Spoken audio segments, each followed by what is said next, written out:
आज सकाळी ओतूर येथे तुमच्या मुलीवरती बिबट्याने हल्ला केला आहे. तुमचं नाव काय आहे, मुलीचं नाव काय आहे आणि प्रसंग कधी घडला, काय परिस्थिती होती?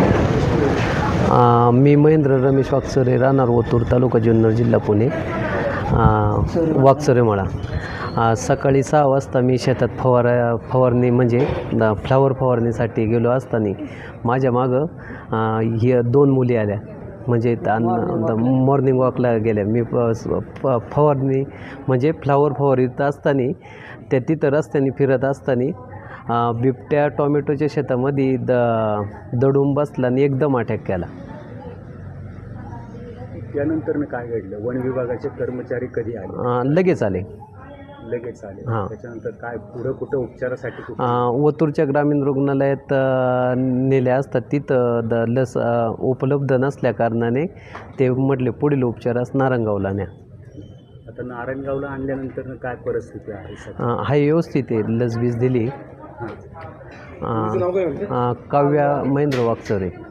किती वर्षाची आहे? 10 वर्षाची. काय डॉक्टर काय आता इथं काय डिस्चार्ज मिळणार आहे की काय? म्हणजे 1-3-4 तासात सोडतो म्हणजे. हां. आता सध्या वन विभागाकडे तुमची मागणी काय राहील? काय नाही, पिंजरे त्यांनी पाठवलेत, लगेच तत्पर सेवा दिली. 3 ते 4 पिंजरे ठिकठिकाणी घटनास्थळी पाठवलेत. आम्हाला वन विभागाच्या पेक्षा आहे ना, ही जर सेवा आम्हाला ओतूरला जर मिळाली असती, ही एवढा त्रास मुलीला ही जी डॉक्टरची जी उपचार पद्धती ही जर ओतूरला मिळाली असती काय, तर आमचा हा मधला वेळ किंवा धावपळ आमची वाचली असती. किती शासकीय रुग्णालयाचं ग्रामीण रुग्णालयाचं उद्घाटन पण झालं, पण कुठची आहे सुविधा उपलब्ध नाही ठिकाणी. त्यामुळे रस्त्याची पण सोय नाही. त्याच्यामुळं आमचं दुर्भाग्य मानायला लागलं नाही का? हॉस्पिटल झालंय पण त्याचं उद्घाटन झाले, परंतु त्या ठिकाणी स्टाफ नाही, नागरिक सुविधा जे जुन्या ठिकाणी जे आहे तिथेच प्राथमिक उपचार घ्यावे लागतात.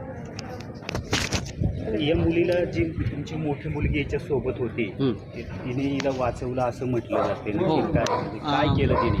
म्हणजे आरडली ती वाचव म्हणून. त्या आवाजामुळं बिबट्या पळून गेला.